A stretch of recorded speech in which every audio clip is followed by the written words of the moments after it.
잠시 기도하겠습니다.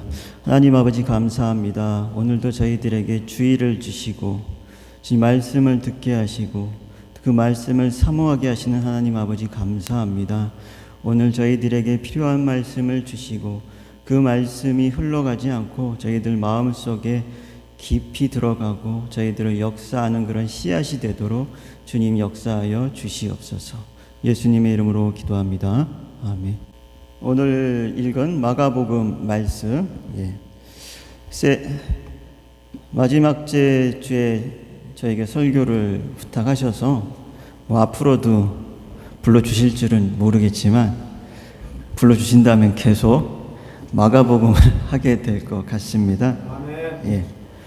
마가복음은 누가 썼습니까? 제목대로 마가가 썼습니다. 학자들 간에 이견이 없습니다. 베드로의 동역자이자 통역관이었던 마가입니다.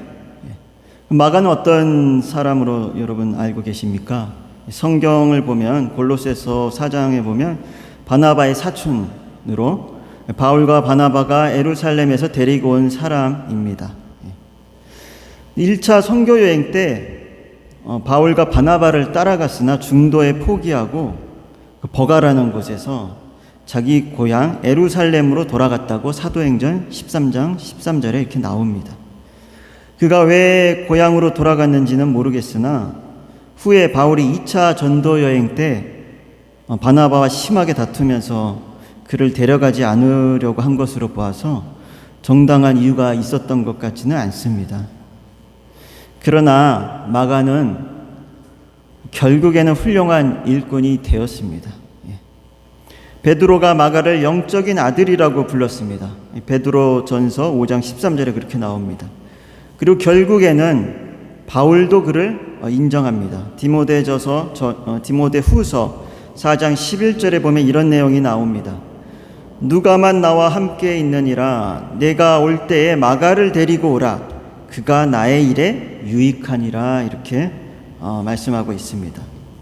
사실 성경에 나온 제자가 다 끝이 좋았던 것은 아닙니다. 후메네온과 알렉산더라는 제자는 성경에 이렇게 기록되어 있습니다. 믿음에서 파손했다. 사단에게 내어주었다라고 이렇게 디모데전서 19장 20절에도 이렇게 나옵니다. 설교 준비를 잘 하다가도 설교 날짜가 가까울수록 더욱 진도도 안 나가고 손에 잡히지도 않고 아무런 감흥이 없고 좀 그랬습니다. 제가 설교를 한 지 한 10년이 됐습니다.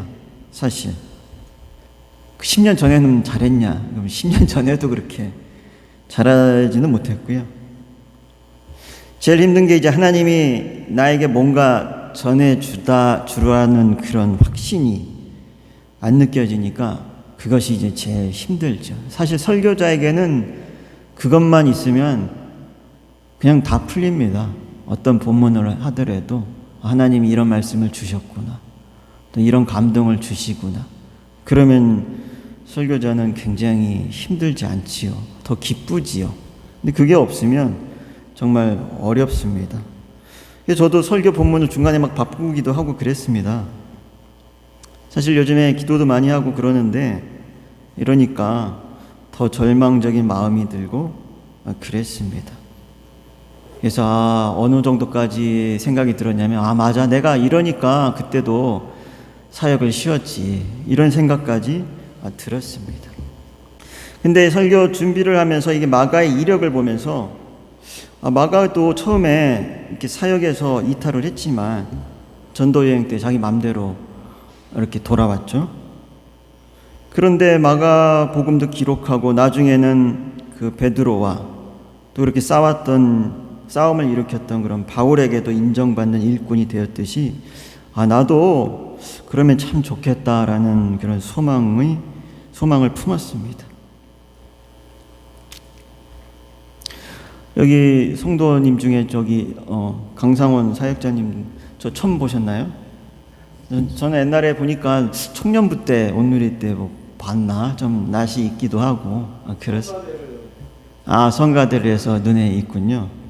최근에도 교회에서 봤습니다. 제가 월요 집회 때 월요 치유 집회인가요?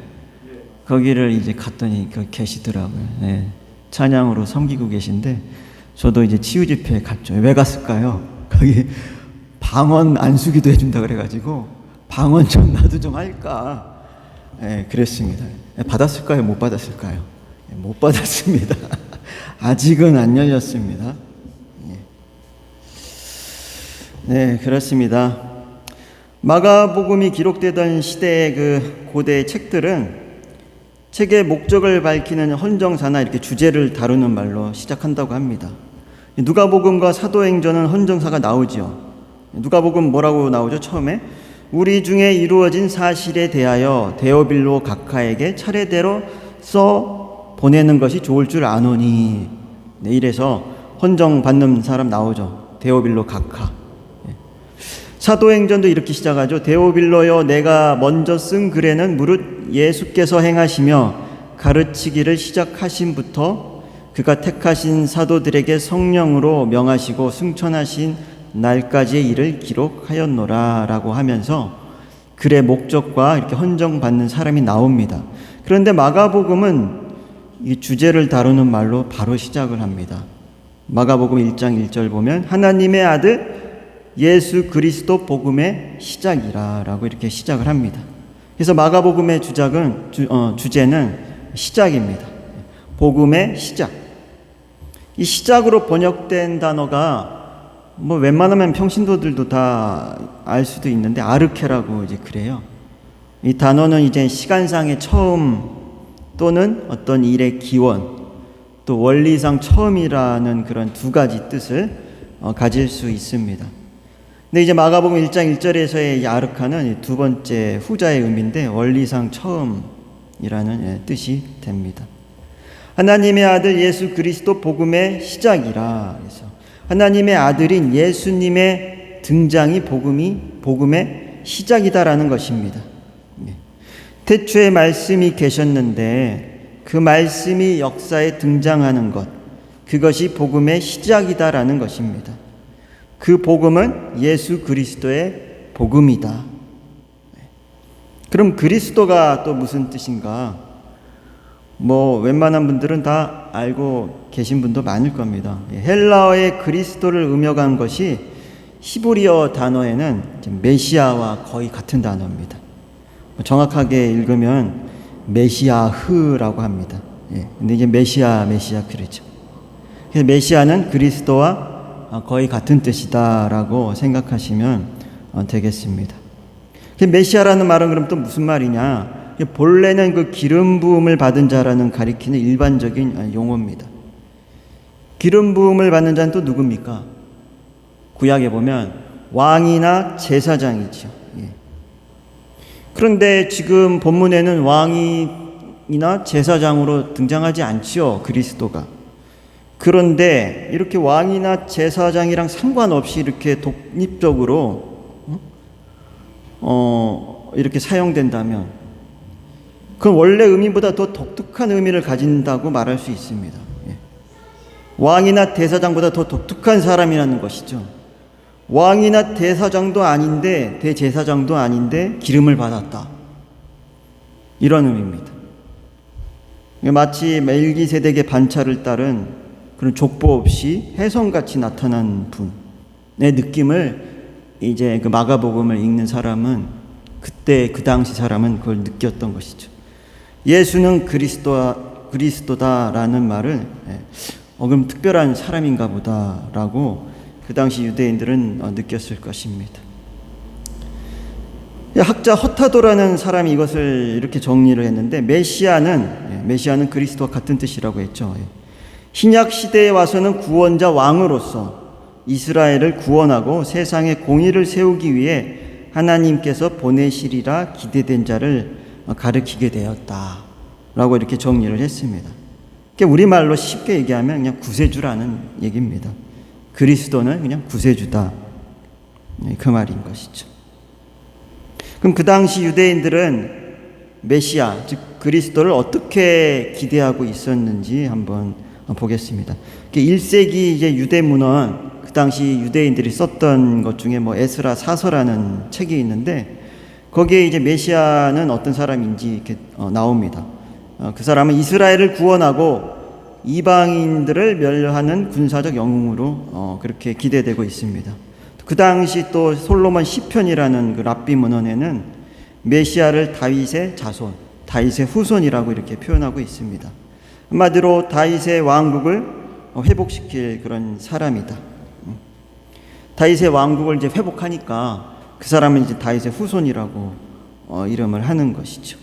꼭 그 사람이 이제 다윗의 혈연 관계로 태어난 사람이 아니어도 다윗의 왕국을 이제 회복할 사람이니까 다윗의 후손이라고 이제 그렇게 부르는 것입니다. 근데 우리가 생각하는 그 영적인 구원을 주시는 그리스도 메시아 구세주 개념은 아닌 거죠, 사실. 예. 그 당시 이스라엘 사람들은 그 다윗 왕국을 굉장히 사모하고 그랬습니다. 그 사람들은 이렇게 생각하는 거죠. 그때가 좋았는데, 그때 다윗 시대가 참 좋았는데 다시 그때로 갔으면 좋겠다. 그 왕국을 회복시켜줄 분은 언제 오시는가? 그래서 그 사람들은 그런 메시아를 이렇게 원했습니다. 군사적인 그런 그리스도 메시아를 원했던 것이죠. 예. 그런 식민지 생활을 끝내주는 그런 영웅을 그렇게 원했던 것입니다. 그러나 예수님은 여러분도 저도 아시다시피 그런 분으로 오시지는 않았습니다. 예수님께서도 그것을 거부하신 장면이 성경에 분명히 있습니다. 마태복음 22장 41절에서 45절을 보면 이렇게 이제 바리새인들이 한번 제가 읽어보겠습니다. 마태복음 22장 41절에서 45절인데, 바리새인들이 모였을 때 예수께서 그들에게 물으시되 너희는 그리스도에 대하여 어떻게 생각하느냐? 누구의 자손이냐? 대답하되 다윗의 자손이니이다. 그 사람들은 그걸 염두에 두고 지금 얘기를 하는 겁니다. 이르시되 그러면 다윗이 성령에 감동되어 어찌 그리스도를 주라 칭하여 말하되 주께서 내 주께 이르시되 내가 내 원수를 내 발 아래에 둘 때까지 내 우편에 앉아 있으라 하셨도다 하였느냐? 다윗이 그리스도를 주라 칭하였은즉 어찌 그의 자손이 되겠느냐 하시니, 이렇게 말씀하셨어요. 한마디로 다윗이 그리스도를 주라고 높였는데 어떻게 그리스도가 다윗의 후손이 되겠느냐? 한마디로 나는 너희가 생각하는 다윗의 후손이 아니다라는 그 말씀을 이렇게 하시는 겁니다. 나는 너희들이 세상이 생각하는 그런 세상의 왕으로 온 게 아니다라고 이렇게 말씀하시는 겁니다. 군사적인 그런 메시아의 환상을 이제 깨시는 겁니다. 너희들의 욕망을 만족시키러 온 게 아니다. 나는 그런 좋은 소식이 아니다. 나는 그런 복음이 아니다라고 이렇게 말씀하셨습니다. 그럼 어떤 복음입니까? 우리 1장 1절에 분명히 복음이라는 단어가 나오죠. 예수 그리스도의 복음의 시작이라. 그 복음에 해당하는 단어가 이제 유앙겔리온입니다. 문자적으로 이제 좋은 소식을 이제 뜻하는 단어입니다. 그 당시 구약과 헬라 문화에서 그럼 유앙겔리온이 어떻게 사용되어 있는지 자료가 있습니다. 아우구스투스 황제의 업적을 찬양하고 선전하는 그 비문이 발견이 됐는데 거기에 유앙겔리온, 복음, 좋은 소식이라는 단어가 어떻게 쓰였는지 이렇게 나옵니다. 거기 비문의 내용을 보면 이런 내용이 나옵니다. 우리와 뒤에 올 자에게 구원자로 보내어 전쟁을 그치게 하는 자이며 모든 질서를 세우는 자이고 아우구스투스의 생일이 그로 말미암아 세상에 온 좋은 소식들의 시작이 되었느니라. 그 좋은 소식들, 그게 유앙겔리온이고 지금 오늘 마가복음에 있는 그 복음의 유앙겔리온이라는 단어입니다. 유앙겔리온이라는 단어가 이렇게 쓰였어요. 왕의 생애, 그 왕이 태어났다. 그 좋은 소식이다. 그리고 그 왕이 태어나서 우리에게 뭔가를 해줄 거다. 그걸 이제 좋은 소식이다라고 쓰인 것이죠. 그런데 로마 황제가 구원자로서 전쟁을 그치게 하고 모든 질서를 부여한 그런 자였습니까? 아니죠. 그 황제라는 사람은 충성을 요구하고 포갑하고 백성을 착취하고 그렇게 자비를 보이지 않는 자 아닙니까? 이런 자의 탄생이 어떻게 좋은 소식이 될 수 있겠습니까? 그러나 예수님은 양을 돌보는 그런 목자로 그렇게 오셨지요. 예. 그리고 아까 그 유앙겔리온이라는 그 단어, 그리스 로마 세계에서의 유앙겔리온이라는 단어는 보통 이제 복수형으로 이렇게 쓰였습니다. 그러니까 여러 좋은 소식 중에 하나라는 것을 뜻하죠. 근데 신약 성경에서는 독특하게 단수형으로만 이렇게 쓰였습니다. 사실 복수형은 아까는 유앙겔리아라고 쓰고 단수는 유앙겔리온인데 마가복음에서는 유앙겔리온이라고 단수형으로 쓰였습니다. 예수님의 탄생을 가리키며 단수형으로 유앙겔리온이라고 이렇게 쓴 것은 유일한 좋은 소식이다라는 그런 개념을 이제 가지게 되는 것입니다. 마가복음에서 하나님의 아들 예수 그리스도의 복음의 시작이다라는 표현은 그 당시 로마 사람들에게는 로마 황제에 대한 도전으로 느껴질 수가 있습니다.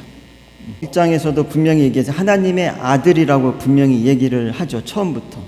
근데 로마 황제들은 사실 그 죽은 다음에 신으로 이렇게 추중된다 그러죠. 나중에.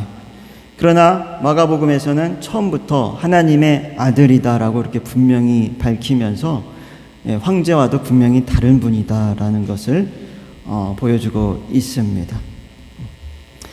예수님이 이 땅에 오신 게 왜 좋은 소식입니까? 너무나 당연한 걸 물으니까 좀 이상할 수도 있습니다. 하나님의 이제 구원 역사를 이 땅에 전해주러 오셨기 때문에 좋은 소식입니다. 우리가 읽었던 마가복음 2장 3절에 보면 그 이사야서로 인용한 그 구절이 나오지요. 사실 이사야서, 말라기서도 인용돼 있고 출애굽기 20장도 약간 변형돼서 인용이 돼 있습니다. 그 일이 지금 일어났다. 성경의 예언들이 이제는 이 땅에 구원 계획으로 펼쳐질다. 그래서 좋은 소식이다라는 것입니다. 이제 말이 아니고 이제 예언자의 그런 말로 끝난 게 아니라 이제 직접 그것이 이 땅에 이루어진다. 그래서 그것이 복음이다라는 것입니다. 그래서 마가가 이해한 그런 복음은 어떤 진리나 그런 신념의 모음집이 아닙니다. 마가가 말하라는 그 복음, 좋은 소식은 예수님 그 자체인 것입니다. 예수님의 인격이고 예수님의 행하심인 것입니다. 우리의 삶 안에서 직접 이렇게 내려오신 그런 예수님입니다. 또 예수 그리스도의 좋은 소식, 예수 그리스도의 복음이다라는 그 문구를 좀 이렇게 문법적으로 이렇게 보면 목적격, 속격이라고 합니다. 해석을 두 가지로 할 수 있는데 목적격, 속격으로 하면은 예수 그리스도에 대한 좋은 소식을 이렇게 뜻합니다. 근데 이제 이걸 주격적, 속격으로 또 보면 예수 그리스도에 의해 전파된 좋은 소식이다라는 것으로도 해석이 된다고 합니다. 그 말은 무엇입니까? 예수님은 복음 선포자이면서 동시에 선포의 대상이다라는 이 말입니다. 예수님 자체가 복음이면서 복음을 전하는 분이시다라는 겁니다. 복음 자체인 예수 그리스도를 우리는 그래서 전해야 됩니다. 그 예수님이 행하신 복음을 그래서 우리도 이렇게 전해야 되는 것입니다. 복음은 예수님 자체, 예수님 자체가 복음이고 또 예수님이 행하신 그것을 전하는 것이 복음이기 때문입니다. 우리도 복음을 전한다면 당연히 예수님도 전해야 되고 예수님의 행하신 일도 전하고 우리도 그렇게 행해야 되는 것입니다. 앞으로 보겠지만 마가복음의 3분의 1이 예수님의 순환으로 채워져 있습니다. 마가복음에서의 그리스도는 유대인들이 기대한 그런 군사적 영웅도 아니고 세상을 다스리는 그런 왕도 아니고 고난을 받아 죽고 부활하신 분이십니다. 우리의 죄를 짊어지고 그렇게 죽으시고 부활하신 분이십니다.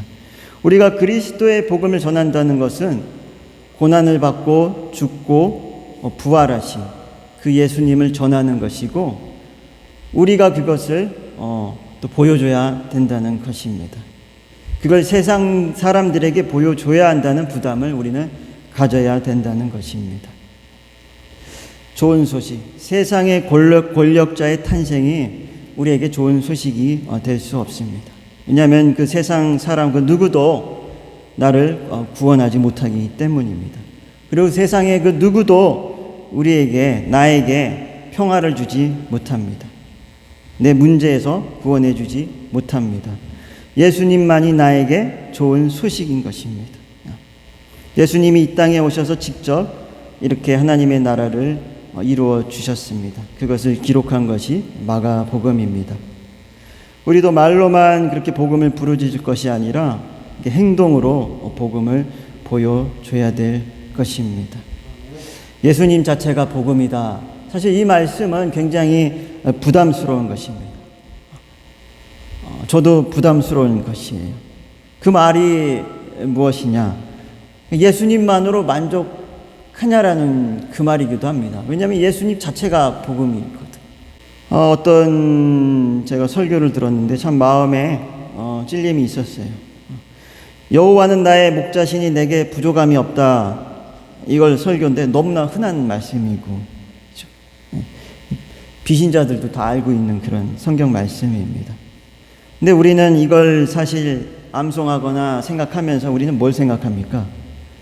여호와가 나의 목자시니 내 문제를 해결해 주겠지. 뭐 그런 생각들이 다 깔려 있을 것입니다.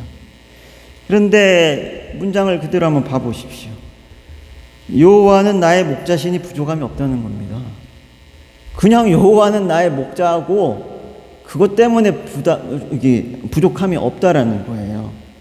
예수님이 나에게 뭔가를 해줘서 부족함이 없다는 게 아니라 그냥 예수님은 나의 목자니까 나는 부족함이 없다. 그게 다예요. 근데 우리는 그렇게 생각하지 않죠. 예수님이 뭔가 나에게 해줬으면 하는 그때 이제 예수님은 나의 주시다 라고 생각하는 경향이 많습니다. 1세기 유대인들이 다윗의 후손으로 오셔서 다윗 왕국을 재건해야 한다는 그런 메시아 사상이 잘못된 것처럼 우리도 이렇게 예수님 자체가 아니라 예수님이 나에게 뭔가 해주셔야 나의 구세주 아닙니까? 라는 생각이 마음 저변에 이렇게 깔려 있다면 우리도 좀 생각을 좀 해봐야 될 것 같습니다. 그러면 신앙이 조금씩 변질되기 십상인 것 같습니다. 계속 발전하면 뭐가 되냐? 이제 꽁 잡는 게 메다이래요. 내 문제 해결해주면 그게 나의 신이다. 나의 구세주다. 이렇게 되기가 쉬운 것이죠. 예수님이 나의 어려움을 예를 들어서 뭐 돈 문제다. 예수님이 나의 돈 문제를 해결해 주시면 좋겠다. 하지만 결국에는 그 돈이 나의 신이 되는 것으로 서서히 바뀌어갈 수 있습니다.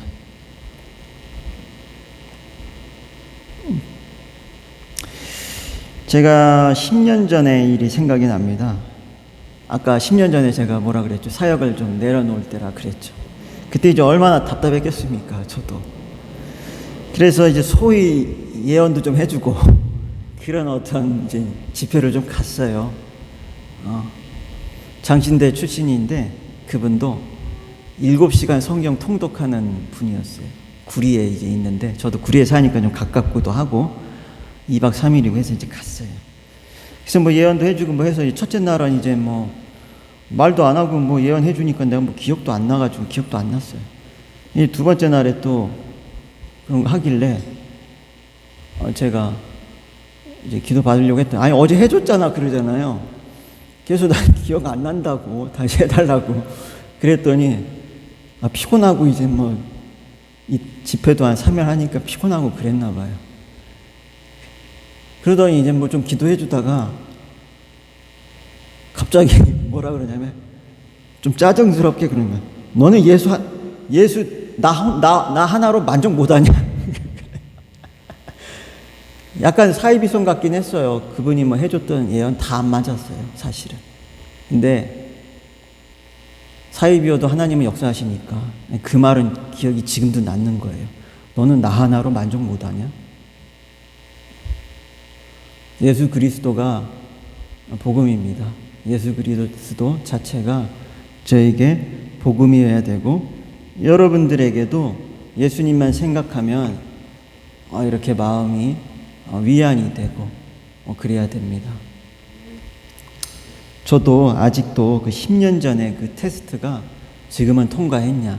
통과했다고 말할 수 없습니다.